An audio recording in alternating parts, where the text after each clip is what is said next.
हरियाणा के 21 ऐसे बदमाश हैं जो विदेशों में बैठकर लोगों को धमकियां दे रहे हैं। इन सभी बदमाशों की पहचान हो चुकी है।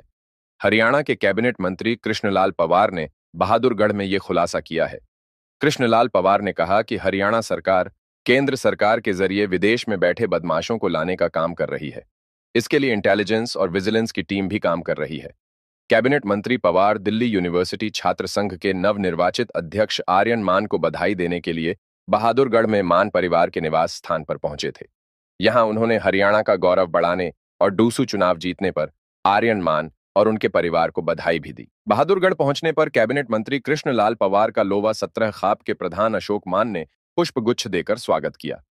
कृष्णलाल पंवार ने बारिश से हुए नुकसान और उसकी भरपाई पर भी अपनी बात रखी है। उन्होंने कहा कि भाजपा सरकार 11 साल में 15,465 करोड़ रुपए का मुआवजा दे चुकी है। इस बार बारिश ज्यादा हुई है, जिसके कारण किसानों को नुकसान हुआ है। अभी गिरदावरी का काम चल रहा है।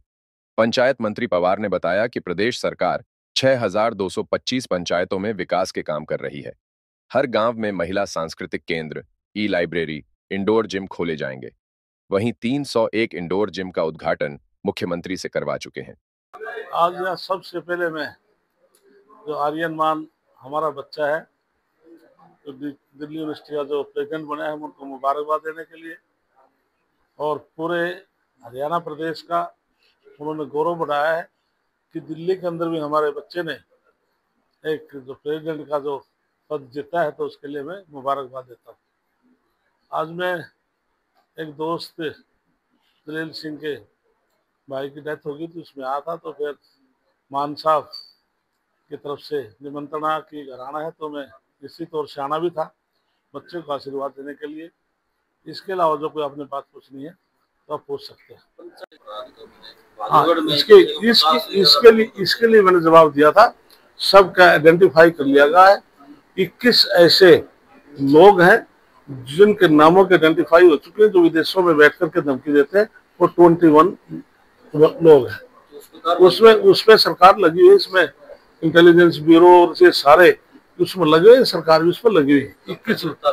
इसलिए आप भी समझदार है, विदेश में जो लोग बैठा कर रहे थे, ये विदेश में जाना, और हमारा जो मंत्रालय है वो केंद्र सरकार को अप्रोच करेगा, तो उसके बाद ये प्रोसेस तो लंबा है ही।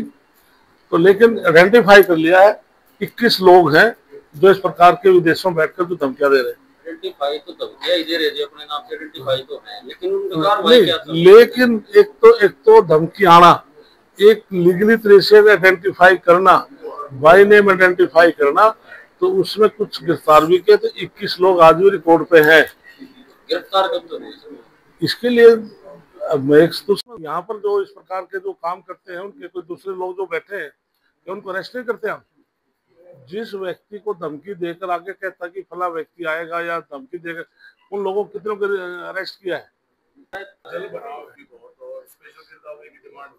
आज इसके लिए मैं मानता हूं कि अब की बार बारिश परसेंटेज से ज्यादा हुई है, लेकिन मैं माननीय मुख्यमंत्री का और जनप्रतिनिधियों का विशेष तौर से प्रशासन का मैं धन्यवाद करता हूं कि ऐसी आपदा में जनता के बीच में नजर आए।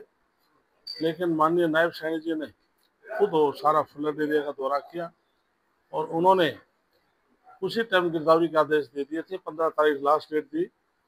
तो जिन जिन का भी खराबा हुआ है वो अपना अप्लाई कर सकते हैं पोर्टल पर, और उसमें उन्होंने 15,000 प्रति एकड़ के हिसाब से मुआवजे की भी घोषणा की थी। तो अभी गिरदावरी चली हुई है, जो भी नुकसान होगा पूरा करेंगे। और मैं कह सकता हूं कि 11 साल में भारतीय जनता पार्टी ने 15,465 करोड़ किसानों को मुआवजे की राशि दी है।